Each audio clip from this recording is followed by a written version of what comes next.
It's about time to take care of your health naturally.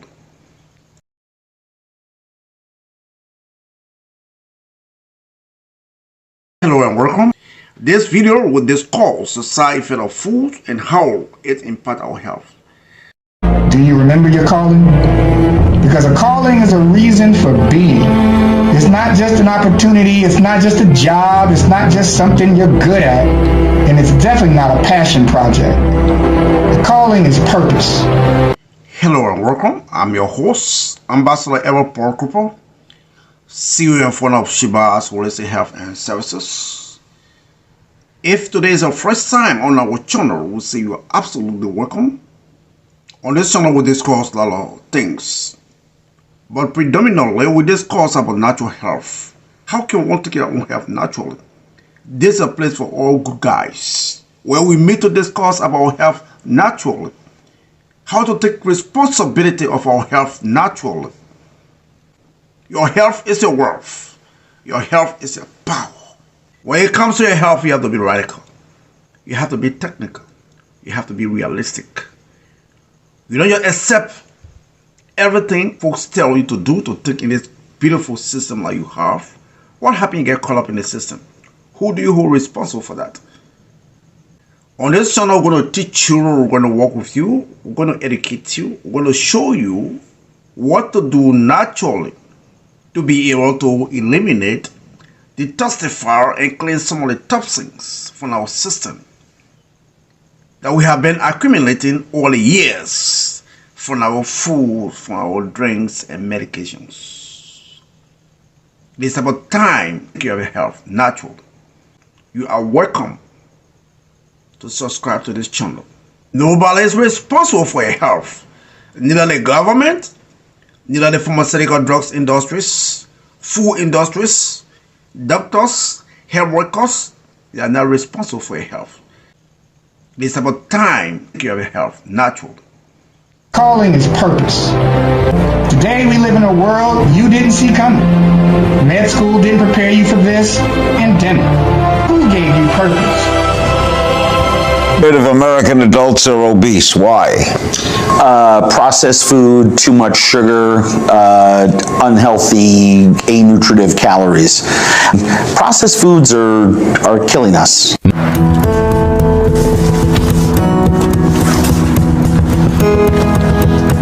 Every week we have a potluck dinner, family time.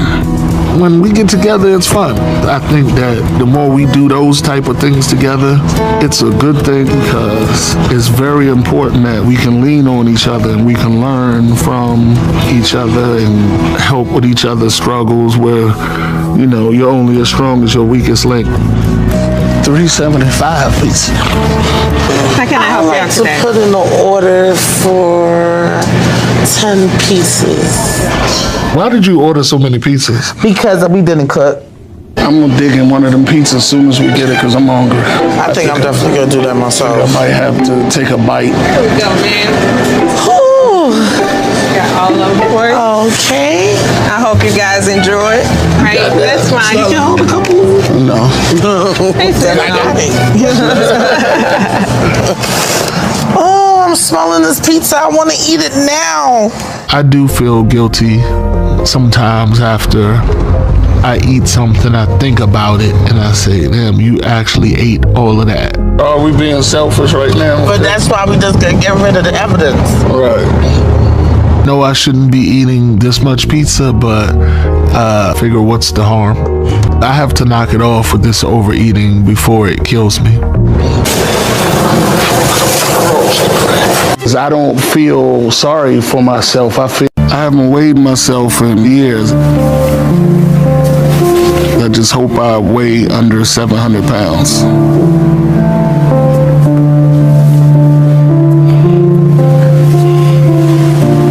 I'm not happy with my weight that I am now.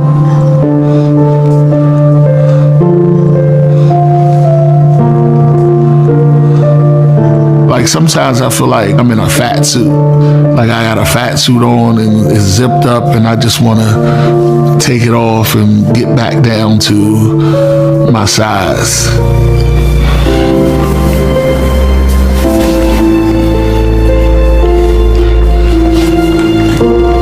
is a health problem.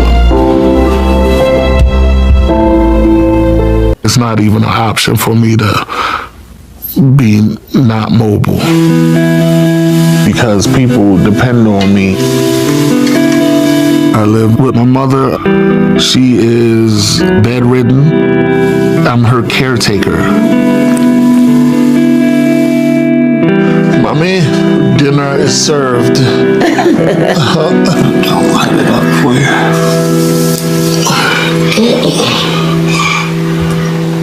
I'm gonna take care of her. You know, I'm not gonna put her in a nursing home and throw her away. But I'm afraid I haven't done a good job taking care of myself. Most Americans want to believe that the United States is the gold standard of clean food. But that belief may not hold up to scrutiny. From unsanitary practices in mass production to the addition of dangerous chemicals, countries have good reason to give the side eye to imported foods claiming to be USDA approved. That's right. This week we're talking about American foods that have been banned by other countries. Is there anything more American than Coca-Cola?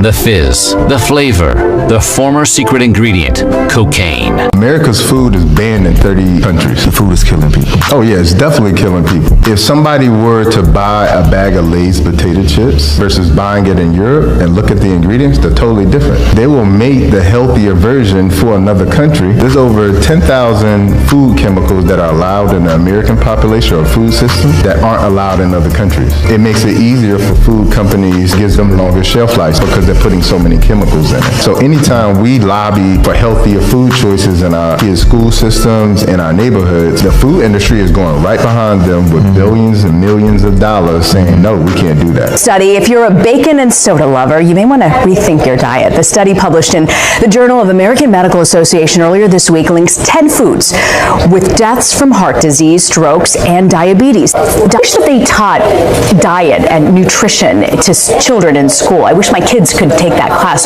They don't even do this in medical school, you're saying? When I was in medical school, we had very little instruction on nutrition, and that is critical to that. And said, hey, 2,000 people, what is the worst food that you can eat? 90% of people would say McDonald's, okay? So introduce yourself, man, because it's about to be a good one. Yeah, so I'm Dr. Bobby Price. I'm a pharmacist turned herbalist and nutritionist.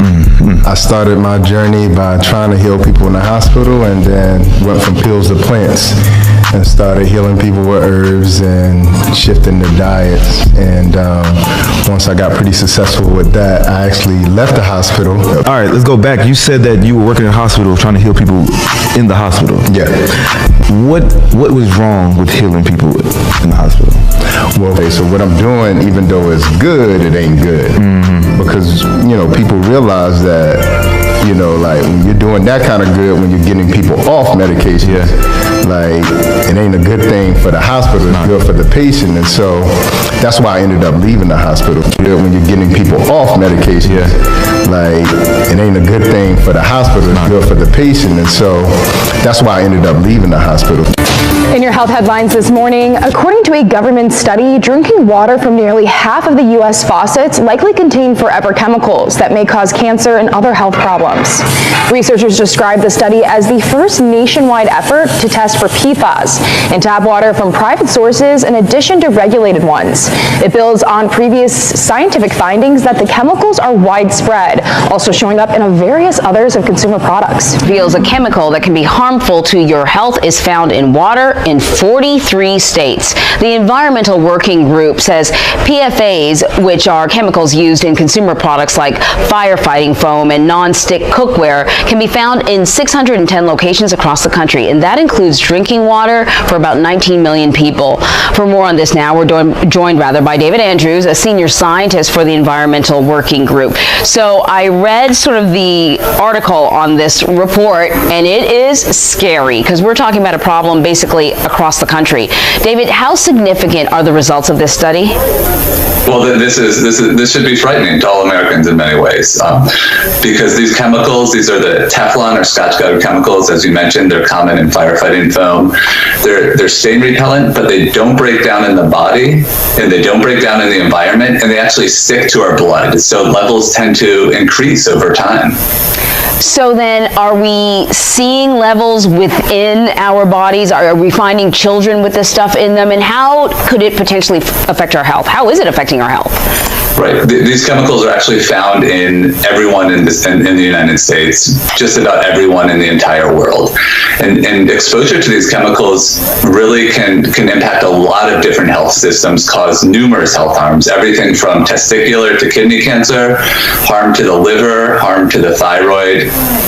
It actually impacts childhood development, low birth weight, and it actually can impact the immune system and reduce the effectiveness of vaccines. So it's really actually frightening how many different health systems, different organs these chemicals can cause harm to. Is this the sort of thing that can be filtered out with a Brita filter? I know my refrigerator, sort of the water part of it, comes with a filter. Do these filters make any sort of difference? Yeah, that's a great question. And actually, a Brita type filter will help a little bit. So there is some hope there. If there is known contamination where you are, you may want to look into a more comprehensive filter, a reverse osmosis filter.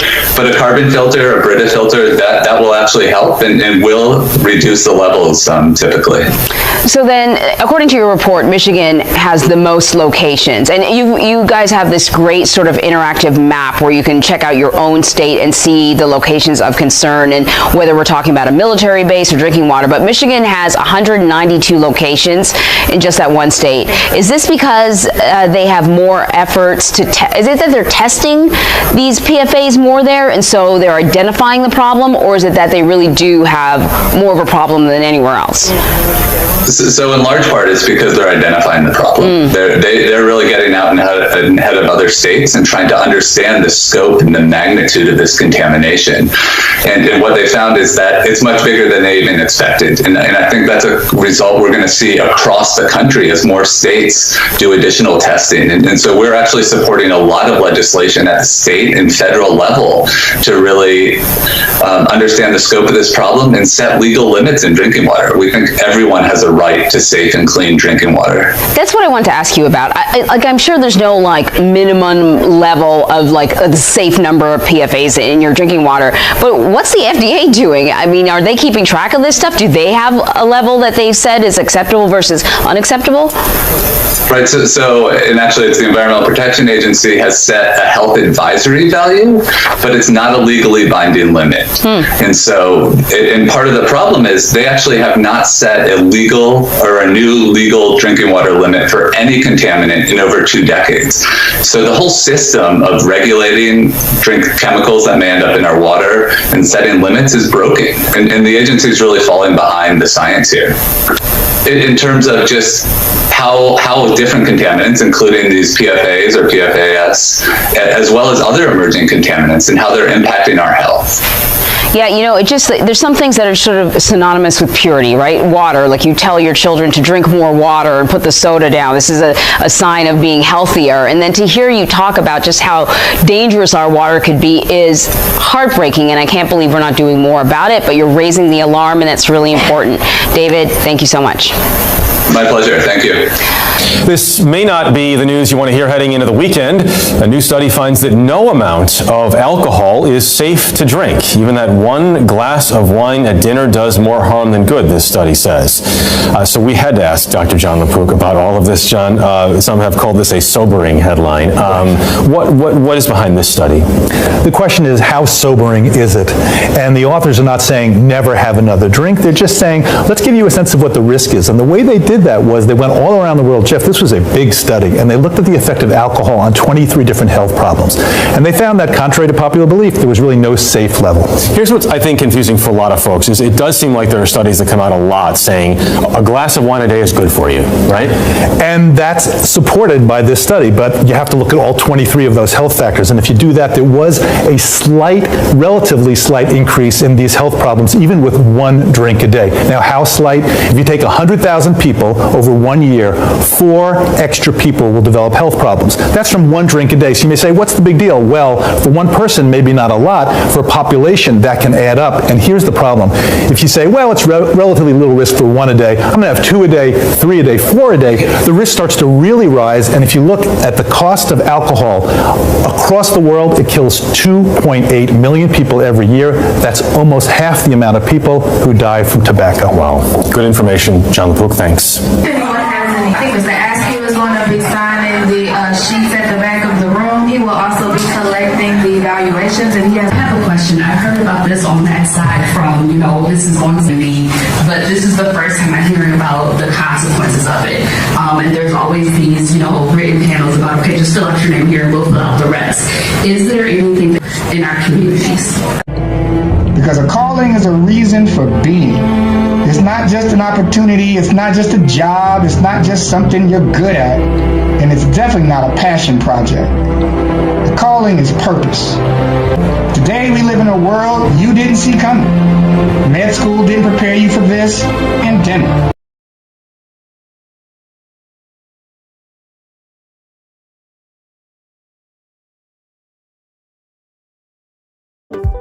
Our Liberian people, we choose success. Our Liberian people, we choose success.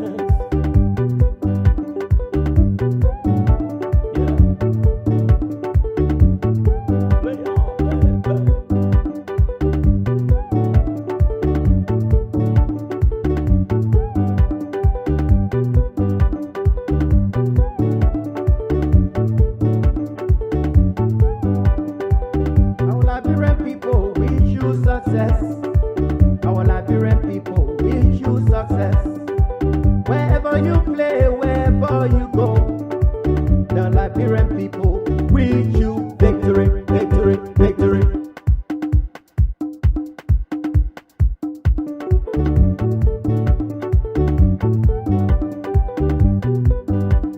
It's about time to take care of your health, natural.